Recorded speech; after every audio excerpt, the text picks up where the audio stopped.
அன்பான உறவுகளுக்கு என் இனிய வணக்கம். இதுவரைக்கும் நம்ம சேனலை சப்ஸ்கிரைப் பண்ணி சப்போர்ட் பண்ணுற எல்லாருக்குமே ரொம்ப நன்றி. இது நம்ம பாப்பாவோட பர்த்டேயில் மிச்சம் இருக்கக்கூடிய கிளிப்ஸ் தான் உங்ககிட்ட ஷேர் பண்ணணும்னு நினச்சேன். அன்றைக்கி அவசரத்தில் ஷேர் பண்ணல. இது பாப்பாவோட பிரியமான அத்தை விஜி. அவங்க கேக் ஊட்டும்போது நான் மிஸ் பண்ணிட்டேன்னு சொல்லிட்டு கமெண்ட்டில் கேட்டிருந்தாங்களா, நான் எங்கே அப்படின்னு சொல்லிட்டு அதான் உங்ககிட்ட ஷேர் பண்ணேன். இது பாப்பாவோட பாட்டி, எங்கள் சித்தி. இது திருப்பூர்லேருந்து இவங்க பாப்பா இன்வைட் பண்ணியிருந்தா, அதனால் மெனக்கெட்டு வந்திருந்தாங்க. இது அன்றைக்கி காமிச்சிருந்தேன். பாப்பாவோட சைக்கிள் தான். அதான் இந்த கிளிப்பை வந்து நாங்கள் வீட்டுக்குள்ளே ஓட விட்டு காமிச்சது. அதை பாப்பா பார்த்திங்கன்னா சிவஞானவதி எனக்கும் சைக்கிள் வேணும்னு ஒரே அழுகை, பார்த்துக்கோங்க. அந்த அளவுக்கு இருந்தாங்க. ஒரு கலவனமான இதாக தான் இருந்தது.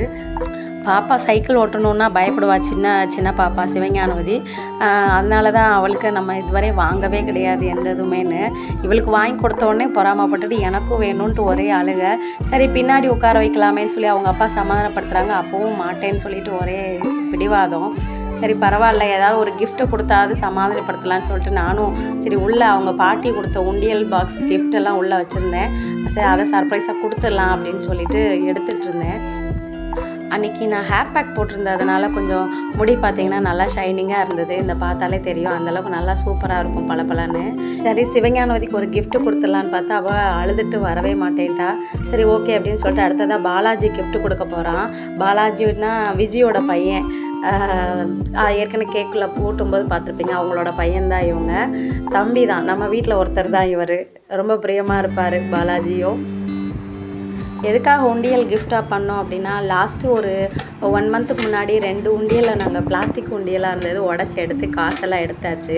அது எடுத்ததுலேருந்து சிவஞானவதி என்கிட்ட சொல்லிகிட்டே இருந்தா, என்கிட்ட காசு இல்லையேன்னு சொல்லிட்டு. அதனால தான் எப்போவுமே தினம் ஒரு 5 ரூபா 10 ரூபாயாவது கொடுத்து உண்டியலில் போட சொல்லி சேர்த்து வைப்பாங்க. அப்படி சேர்த்து வச்சதில் ஒரு 1000 ரூபா இருந்தது.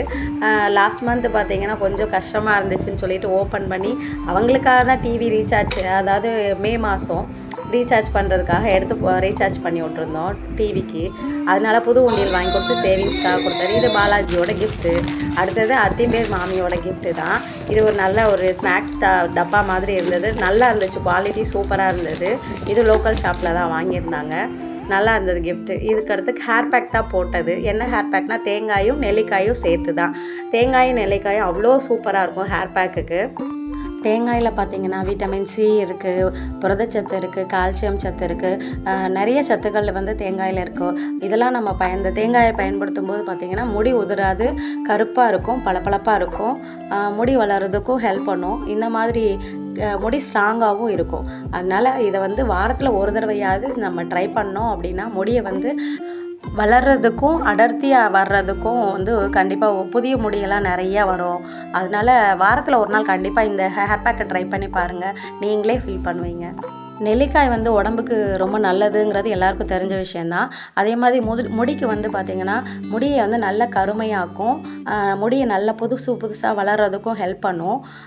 ஸ்ட்ராங்காக இருக்கும், அதாவது நம்ம சுற்றி இழுத்தா கூட வராது, அந்தளவுக்கு ஸ்ட்ராங்காக முடியை வந்து வச்சுக்கிறதுக்கு நெல்லிக்காய் வந்து பெரிய உதவியாக இருக்கும். நீங்கள் இது மாதிரி நீங்கள் நைஸாக அரைச்சிட்டு அப்படியே ஃபில்டர் பண்ணி அதோடு சேர்த்து தேங்காய் எண்ணெயோ விளக்கெண்ணெயோ சேர்த்துக்கலாம். சேர்த்து நம்ம பயன்படுத்தி இது பண்ணலாம். ஆனால் ரொம்ப கூலிங்காக இருக்கும். நீங்கள் சைனஸ் ப்ராப்ளம் இருக்கிறவங்க ஒரு 10 to 15 மினிட்ஸ் வச்சுருந்துட்டு வாஷ் பண்ணிடுங்க. நார்மலாக எனக்கு ஒன்றும் செய்யாது அப்படின்றவங்க ஒரு அரை மணி நேரம் வச்சுருந்து வாஷ் பண்ணோன்னா சூப்பரான ஒரு ரிசல்ட் இருக்கும். ட்ரை பண்ணி பார்த்துட்டு கண்டிப்பாக நீங்கள் எனக்கு கமெண்ட்டில் சொல்லுங்கள், நான் எதிர்பார்க்குறேன்.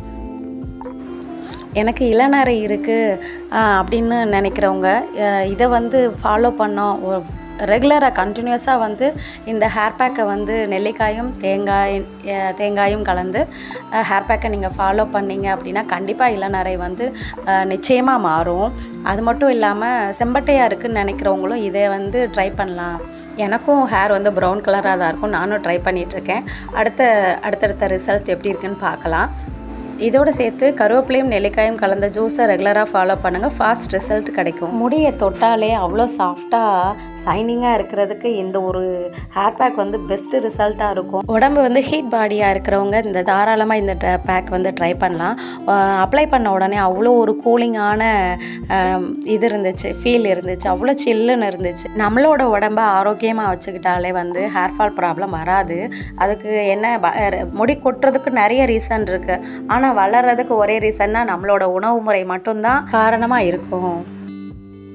அப்படியே ஹேர் பேக் போட்டுட்டு சைட் பை சைடாக நான் வந்து அந்த ட்ரை ஆகிறதுக்குள்ளே சாம்பார் சாதமும் உருளைக்கிழங்கு ஃப்ரையும் பண்ணிடலான்னு சொல்லி செஞ்சு முடிச்சுட்டு குளிச்சுட்டு வந்து பூஜையை முடிச்சுட்டு சாப்பிட்டாச்சு. சாப்பிட்டுட்டு தான் அதுக்கப்புறம் திருப்பி உங்களுக்கு இதை நான் காட்டுறேன். தலைக்கு குளிச்சுட்டு தலையை அப்படியே ஒத்தி எடுத்தாலே போதும்.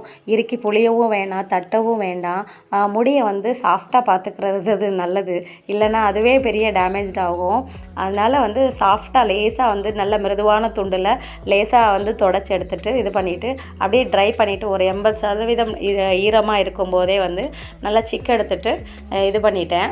ஆனால் அதெல்லாம் நான் காட்டலை. அடுத்த வீடியோவில் கண்டிப்பாக காட்டுறேன். நான் ஏற்கனவே சொன்ன மாதிரி தலையில் கை வைக்கும்போதே ரொம்ப வலுவலுன்னு இருந்ததுனால நான் 2-3 தடவை வச்சே பார்த்துட்டேன். இதுதான் ஃபைனலாக நான் வந்து என்னோடய ஹேர் ஸ்டைல் இவ்வளோ தான். சும்மா நார்மலாக ஒரு கிளிப்பை குத்திட்டு அப்படியே போட்டுப்பேன், அவ்வளோதான். ஆனால் கடைசியில் வந்து இந்த மாதிரி மடக்கி தான் போட்டிருப்பேன். எப்பயும் முடியை ஃப்ரீயாக விடாமல் இந்த மாதிரி மடக்கி போட்டால் வெடிப்பு இல்லாமல் இருக்கும். டெய்லி ஒரு ஜூஸில் இன்றைக்கி மாதுளை ஜூஸ் தான் நாங்கள் எடுத்துக்கிறது. சும்மா கொஞ்சமாவது ஒரு 1/4 டம்ளர் எடுத்துக்கிட்டாலே போதும். ஃபுல்லாக சாப்பிட்ணுன்னு அவசியம் இல்லை.